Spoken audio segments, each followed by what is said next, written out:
Hello everyone, कैसे हो आप सब। तो आप सभी का स्वागत करता हूँ आपके अपने यूट्यूब चैनल के नर अकेडमी पे। और मेरा नाम है पंकज वर्मा। आज का हमारा टॉपिक रहेगा क्लास 6 का जो साइंस का अध्याय 2 है, उसके बारे में हम बात करने वाले हैं, जिसका नाम है भोजन। भोजन के जो घटक होते हैं वो क्या होते हैं। इसके अंदर हम भोजन के अंदर क्या चीज़ होती है उसके बारे में पढ़ेंगे। फर्स्ट ऑफ ऑल हम इसके अंदर देखेंगे कि खाद्य पदार्थ जो होते हैं उनके अंदर होता क्या है एक्चुअल में। ठीक है। उसके बाद हम देखेंगे जो इनके अंदर चीज़ें होती हैं उनके लिए टेस्ट करेंगे कि क्या एक्चुअल में ये चीज़ें होती हैं या फिर नहीं होती। पहला जो हमारा परीक्षण रहेगा वो रहेगा मंड के लिए, प्रोटीन के लिए, फिर हमारा रहेगा वसा के लिए परीक्षण। ठीक है। उसके बाद हम देखेंगे कि जो हम खाना खाते हैं वो हमारे लिए ज़रूरी क्यों। ठीक है। और उसके बाद हम देखेंगे संतुलित आहार क्या होता है। इसका मतलब हमें किस टाइम कितना खाना कब खाना चाहिए, कौन सा खाना हमारे लिए संतुलित आहार के अंदर आता है और कौन सा हमारे संतुलित आहार के अंदर नहीं आता। उसके बाद में हम देखेंगे अभावजन्य रोग कौन कौन से होते हैं। उसके बाद में हम एनसीईआरटी की क्वेश्चन आंसर सोल्व करेंगे। ठीक है। तो ये सब जो चीज़ें हैं आज हम इस वीडियो के अंदर पढ़ने वाले हैं। चलिए शुरू करते हैं। सबसे पहले हम देखते हैं कि खाद्य पदार्थ में होता क्या है। खाद्य पदार्थ जो भी हम चीज़ें खाते हैं, जो खाना हम खाते हैं, उनके अंदर होते हैं पोषक। क्या होते हैं? पोषक। पोषक क्या होते हैं? पोषक हो सकते हैं विटामिन, खनिज लवण, वसा, प्रोटीन और कार्बोहाइड्रेट। अब ये सब चीज़ें पाई किसके अंदर जाती हैं?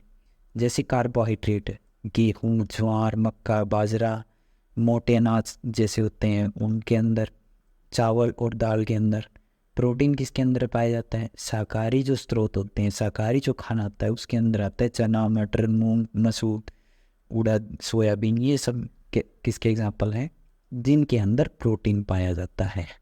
मांसाहारी स्रोत कौन से हैं? जो खाना मांसाहारी होता है, मांस, मछली, अंडा, दूध ये एवं यकृत।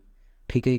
इन सब के अंदर क्या पाया जाता है? प्रोटीन। ये नहीं है कि इनके अंदर सिर्फ कार्बोहाइड्रेट ही पाया जाता है, नहीं, इनके अंदर ज़्यादा मात्रा में ये चीज़ पाई जाती है, इसलिए इनके एग्जाम्पल के अंदर ये इंक्लूड किए गए हैं। ठीक है। उसके बाद में हम बात कर लेते हैं वसा। वसा जैसे घी के अंदर, जिसको हम फैट बोलते हैं। ठीक है। उसके बाद मक्खन के अंदर, वनस्पति तेल जो होता है, मूंगफली का तेल हो गया और भी सरसों का तेल हो गया, उन सब के अंदर वसा पाई जाती है।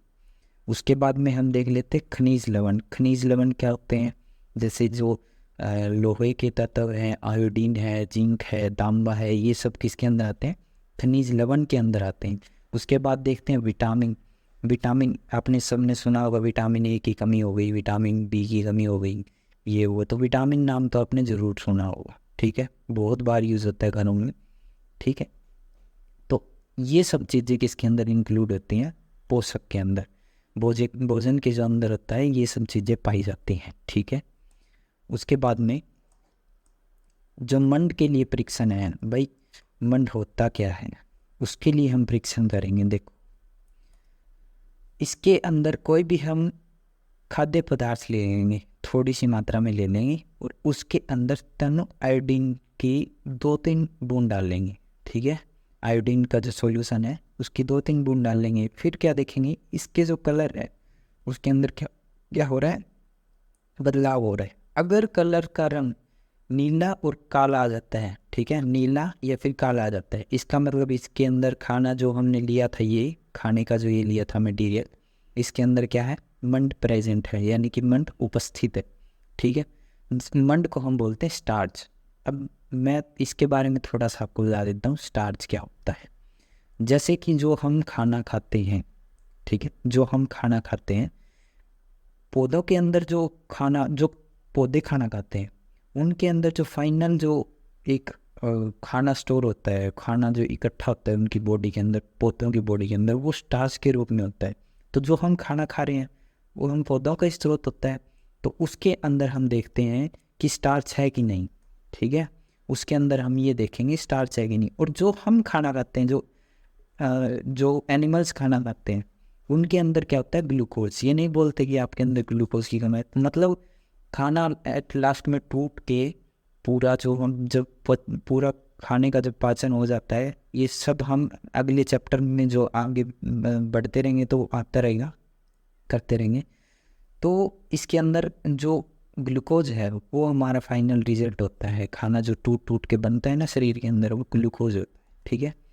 उसके बाद में ये अपने आई होप ये समझ में आ गया कि मन के लिए रिएक्शन कैसे होता है। मैं एक बार फिर से रिपीट कर देता हूँ। हमको खाना लेना है, उसके अंदर आयोडीन का विलयन डालना है 2-3 रूट। उसके बाद में अगर नीला कलर आता है तो भी वो क्या है, मंड है। उसके अंदर काला कलर आता है तो भी उसके अंदर मंड प्रेजेंट है, उपस्थित है, ठीक है। उसके बाद में हम एक्सपेरिमेंट करेंगे या परीक्षण करेंगे प्रोटीन के लिए। प्रोटीन का आपको पता होगा, ठीक है। प्रोटीन एक अपने खाने के अंदर पाए जाने वाला पोषण है, ठीक है, पोषक है। हमको क्या करना है, प्रखनली लेनी है, उसके अंदर खाने का सैंपल लेना है। सैंपल ले लिया, उसके अंदर क्या करना है, कॉपर सल्फेट की 10 बूंद डालनी है, और 2 बूंद कॉपर सल्फेट की डालनी है, और 10 बूंद जो है कास्टिक सोडा की डालनी है। 2 बूंद कॉपर सल्फेट, 10 बूंद कास्टिक सोडा, उसको अच्छी तरह से घोल लेना है। उसके बाद में क्या आएगा, इसका जो कलर अगर बैंगनी कलर आता है या नीला कलर आता है, ठीक है, तो उसका मतलब क्या है, इसके अंदर क्या है, प्रोटीन उपस्थित है, ठीक है। उसके बाद में आई होप ये समझ में आ गया होगा। उसके बाद में इनके ऊपर क्वेश्चन पूछे जाते हैं एग्ज़ाम में, ठीक है। उसके बाद में वसा के लिए परीक्षण, ये सबसे आसान परीक्षण लगता है मेरे को आपके अकॉर्डिंग। देखो हमको क्या लेना है, एक पेपर ले लेना है, उसके ऊपर क्या करना है, 1 ड्रॉप डाल लेनी है तेल की या ऑयल की, जो भी मर्जी, आप सैंपल कुछ भी ले सकते हैं। अगर आप उसके ऊपर 1 बूंद डालते हैं तो उसको अच्छी तरह से फैला लेना है, अच्छी तरह से उसको तब तक छोड़ देना है जब तक वो सोख ना ले पेज के अंदर। उसके बाद में हमको उसके पेपर को एक लाइट के सामने देखना है। अगर लाइट उसके आर पार दिख रही है हमको, ठीक है, इसका मतलब इसके अंदर वसा क्या है, प्रेजेंट है। अगर हमको इसके आर पार लाइट नहीं दिखती है, इसका मतलब इसके अंदर वसा नहीं है। ये सबसे आसान लगा होगा आपको और इम्पोर्टेंट भी है। नेक्स्ट देख लेते हैं, पोषण जरूरी क्यों है। अब पोषण सबको पता है भाई ज़रूरी क्यों है। पोषण ज़रूरी इसलिए है कि हमारे जो शरीर है उसको काम करने के लिए ऊर्जा की ज़रूरत पड़ती है, ठीक है। और पोषण हमारा जो है खाने की वजह से, भोजन की वजह से हमारा पोषण होता है। और पोषण के अंदर जो भोजन होता है उसके अंदर पोषक तत्व होते हैं, जैसे विटामिन्स हो गई, खनिज लवण हो गया, वसा हो गई, प्रोटीन हो गया, कार्बोहाइड्रेट जो हमने पीछे पढ़ा था। ये सब चीज़ें हमारे खाने के अंदर मौजूद होती हैं, और इन्हीं की मदद से हमारे शरीर को क्या मिलती है, एनर्जी मिलती है, अलग अलग टाइप की काम करने के लिए ताकत मिलती है, ठीक है। उसके बाद हमें संतुलित आहार क्या होता है, जैसा मैंने आपको बताया था संतुलित आहार क्या होता है। देखो भाई, एक तो ये है, ये मोटा, ये बर्गर पिज़्ज़ा खा रहा है, ठीक है, तो इसका दिख रहा होगा हालत कैसी है। उसके बाद में एक है ये जो बेचारा, इसको कुछ भी नहीं मिलता, यानी कि इसको खाने की बहुत ज़्यादा कमी है, इसके पास खाने की बहुत ज़्यादा खाना है इसके पास, तो ये कुछ भी खा रहा है, ठीक है। और ये क्या है, ये ज़्यादा मात्रा में खा रहा है, और ये बिल्कुल कम मात्रा में खा रहा है। ये कम में खा रहा है और ये ज़्यादा मात्रा में खा रहा है, ठीक है।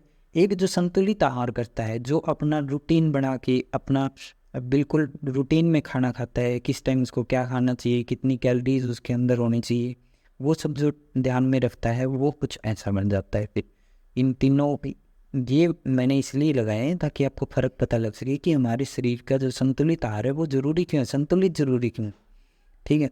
अब मैंने यहाँ पे एक जो डेली रूटीन की जो हमारा खाना, हमको किस टाइप का खाना खाना चाहिए, वो मैंने यहाँ पर लगा रखा है। जो छोटे बच्चे होते हैं, 2 या 3 साल के जो बच्चे होते हैं, उनको प्रोटीन जो है वो 16.7 ग्राम लेना चाहिए। तो इस तरह फैट जो उनको 27 ग्राम लेनी चाहिए, 1060 कैलोरीज लेनी चाहिए, कैल्शियम 600 मिलीग्राम लेना चाहिए, और आयरन 9 मिलीग्राम लेना चाहिए। तो ये रहा एक छोटे बच्चे की डाइट, जो कि 2 से 3 साल का बच्चा होता है, उसकी डाइट होती है कुछ ऐसी। जैसे हम बॉयज़ के अंदर 10-12 साल के हैं, 13 से 15 साल के हैं, 16-17 साल के हैं, और उससे ऊपर के हैं, उन सब के अंदर कुछ ऐसे ये जो रूटीन है ये फॉलो करना चाहिए, ठीक है। उसके बाद में अभावजन्य रोग कौन से होते हैं। अभावजन्य रोग, अभावजन्य का शब्द से आपको पता लग रहा होगा कि अभावजन्य, जो अभाव की वजह से जन्म लेते हैं ऐसे रोग। किसका अभाव, खाने की कमी की वजह से, जो हमारे शरीर को जो ज़रूरी चीज़ें चाहिए होती हैं वो उसको मिल नहीं पाती, तो उसकी वजह से क्या होता है, बहुत सारे रोग बनते हैं शरीर के अंदर। जैसे विटामिन ए की कमी हो जाती है तो उसके अंदर क्या है, देखने में कमज़ोरी होने लग जाती है। देखो अंधेरे में रात में कम दिखाई देने लगता है, कभी कभी पूरी तरह दिखाई देना बंद कर जाता है अगर विटामिन ए बहुत ज़्यादा कम हो जाता है तो। विटामिन B1 है, इसकी वजह से बेरी बेरी रोग हो जाता है। ये जो टेबल है ना, ये जो टेबल आपकी सबसे इम्पोर्टेंट टेबल है इस चैप्टर की, सबसे इम्पोर्टेंट मैं बता रहा हूँ, अभी हाईलाइट कर रहा हूँ, इसको नोट कर लेना।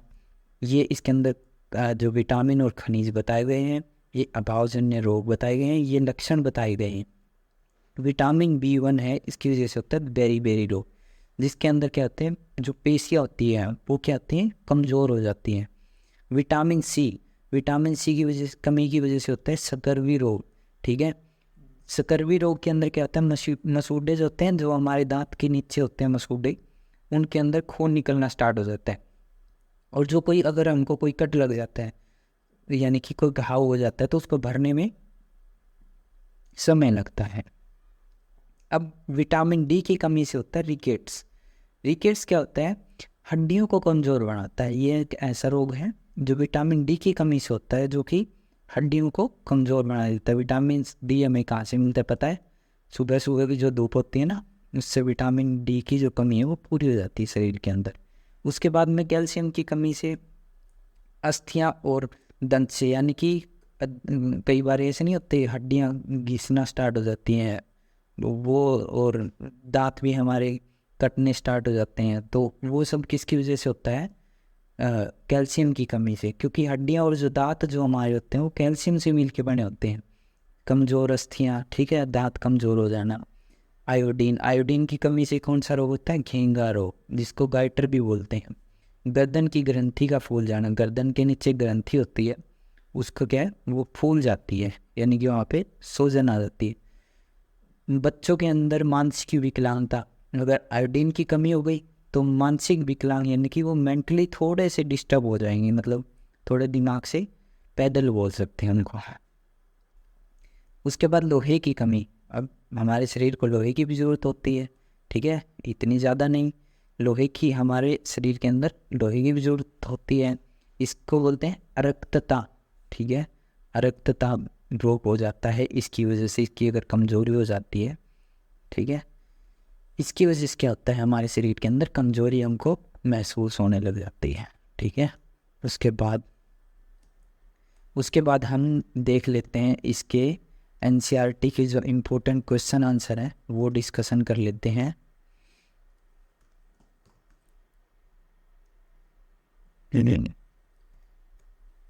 हाँ, NCERT के क्वेश्चन आंसर हम देख लेते हैं कि उनके अंदर हमको क्या है।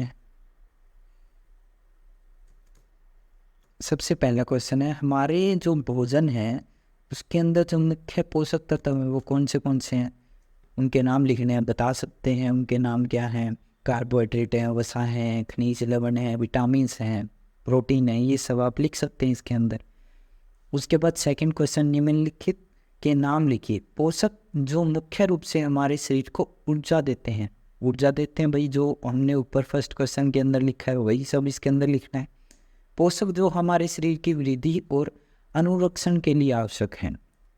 अब शरीर की वृद्धि के लिए कौन से आवश्यक होते हैं, ये मैं आपको दिखा देता हूँ, आपकी बुक के अंदर है ये जिसके अंदर अभावजन्य वाला जो टॉपिक है ना, इसके अंदर देखो, ये रहा कार्बोहाइड्रेट और प्रोटीन जो है ना, वो क्या है, अगर लंबे समय तक अनुपस्थित रहें तो वो वृद्धि को क्या कर देते हैं, अवरुद्ध कर देते हैं, यानी कि रोक देते हैं। ठीक है, उसके बाद में हम देख लेते हैं उसका थर्ड पार्ट, वह विटामिन जो हमारी दृष्टि के लिए आवश्यक है, आँखों की कमजोरी के लिए। मैंने अभी बताया था, उस टेबल के अंदर हाईलाइट किया था। ठीक है, हाईलाइट किया था, किस किस को याद है, जल्दी कमेंट में बताओ जल्दी, कि ये रहा देखो यहाँ पे कि किस चीज़ की कमी से कौन सा रोग हो जाता है। हमारे दिखने में कमी किसकी वजह से हो जाती है, विटामिन ए की वजह से। ये टेबल मैंने आपको बताई थी कि बहुत इंपॉर्टेंट है, अभी और भी बहुत सारे क्वेश्चन आएंगे इसके अंदर से। तो इसको अभी भी नोट कर लें, ठीक है। विटामिन ए की कमी से होता है। उसके बाद में इसका नेक्स्ट पार्ट में ये पूछा गया वह खनिज जो अस्थियों के लिए आवश्यक है। अभी ये बताया था जो हमारी हड्डियों को मजबूत बनाते हैं, बताओ कौन से? कैल्शियम। ये देखो ये रहा, इसकी कमी से हड्डियां कमज़ोर होती हैं, और इसी की कमी इसी को अगर बैलेंस करके चलेंगे तो हमारी हड्डियां भी मजबूत रहेंगी, ठीक है। उसके बाद में थर्ड क्वेश्चन, दो ऐसे खाद्य पदार्थों के नाम लिखिए जिनमें निम्न पोषक प्रचुर मात्रा में उपलब्ध होते हैं। तो जिसके अंदर वसा होती है वो मैंने बता दिया, आपको एग्जाम्पल दिए थे कि वसा किसके अंदर पाई जाती है, मंड किसके अंदर होता है, आहारी जैसे ये नया नाम आया है अभी हमारे सामने, ये इनका एग्जाम्पल है। हरी सब्जियां जितनी भी होती हैं उनके अंदर आहारी रेशे होते हैं, ठीक है। प्रोटीन के आप एग्जाम्पल लिख दोगे, जो मैंने शुरू में बताया था कि इसके अंदर ये पाया जाता है, इसके अंदर ये पाया जाता है। अब इसके अंदर सही और गलत को कर लेते हैं। केवल चावल खाने से हमारे शरीर के आवश्यकताओं को पूरा कर सकते हैं, पोषण की आवश्यकताओं को पूरा कर सकते हैं। क्या सिर्फ जो चावल खाते हैं उनके शरीर की सारी कमी पूरी हो जाती है? बिल्कुल भी नहीं। तो ये क्या हुआ? गलत। संतुलित आहार खाकर अभावजन्य रोगों की रोकथाम की जा सकती है। अगर हम खाना अच्छा टाइम पे खाएंगे तो जो अभावजन्य रोग होंगे वो होंगे ही नहीं, उनकी रोकथाम हो जाएगी। तो बिल्कुल ठीक बात है ये। उसके बाद नेक्स्ट है, शरीर के लिए संतुलित आहार में नाना प्रकार के खाद्य पदार्थ होने चाहिए, कोई ज़रूरी नहीं है। इसका मतलब क्या है कि शरीर के जो संतुलित आहार है उसके अंदर ज़रूरी नहीं है कि कोई भी चीज़ हो, उसके अंदर कुछ लिमिटेड चीज़ें भी ऐसी होती हैं कि जिनके अंदर हमको सब कुछ मिल जाता है। जैसे कि दूध एक संतुलित आहार के अंदर आता है, दूध के अंदर हम वो सब चीज़ें होती हैं जो हमारे शरीर को चाहिए होती हैं। तो इसका मतलब ये गलत है। शरीर को सभी पोषक तत्व उपलब्ध कराने के लिए केवल मांस पर्याप्त होता है। भाई जो मांस खाते हैं क्या उनके शरीर के अंदर जो पोषक तत्व वो पूरे होते हैं? नहीं, ये बिल्कुल गलत है। रोटी खाने वाले, सिंपल रोटी खाने वाले भी क्या करते हैं? पोषक तत्व पूरा होता है उनके शरीर के अंदर, जो पोषक तत्वों की कमी होती है वो पूरी होती है, ठीक है। दूध, दही, लस्सी ये सब पीने वालों के भी शरीर के अंदर जो कमी है वो पूरी होती है, ठीक है। उसके बाद में नेक्स्ट क्वेश्चन के अंदर क्या पूछा गया? रिक्त स्थान पूरे करेंगे। विटामिन डी के अभाव से होता है। अभी उसी टेबल में से क्वेश्चन आ गया, आप सबको खुद सोल्व करना है उस टेबल में से देखिए। अब ये पूछ रखा है किस विटामिन की कमी से बेरी रोग होता है, ये भी उसी टेबल में से है। विटामिन सी के अभाव से, ये भी उसी में से है। हमारे भोजन में रतौंधी रोग किसकी वजह से होता है? जल्दी बताओ। रतौंधी रोग आपको दिखा देता हूँ, ये इसके अंदर दिया गया है, ये देखो रतौंधी रोग मैं आपको दिखाता हूँ। इसके अंदर आपकी बुक के अंदर दिया हुआ है।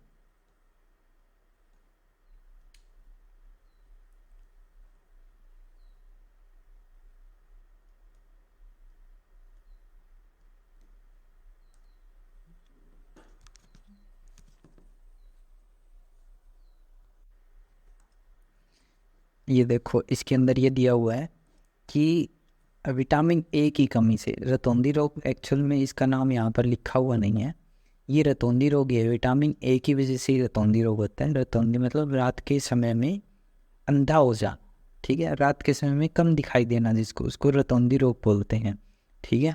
तो आपका ये जो है विटामिन ए की कमी की वजह से होता है। आई होप सभी क्वेश्चन आपको ठीक से समझ में आए होंगे। उसके बाद नेक्स्ट पे बचता है, नहीं कोई नहीं बचता, ठीक है। आप सभी को समझ में आया होगा बिल्कुल, आपका टॉपिक सब कुछ डाउट सारे क्लियर हो गए होंगे। अभी जो इसके जो नोट्स हैं वो आपको नीचे डिस्क्रिप्शन के अंदर इसकी पीडीएफ मिल जाएगी, ठीक है। और जो आगे के जो लेक्चर आने वाले हैं वो इसी चैनल पे कंटिन्यू आते रहेंगे। आप चैनल को सब्सक्राइब कर लीजिए। अगर आपको किसी और क्लासेस के लेक्चर चाहिए हो तो कमेंट बॉक्स में ड्रॉप कर दें कमेंट अपना। थैंक यू वेरी मच और मिलते हैं अगली वीडियो के अंदर। Thank you.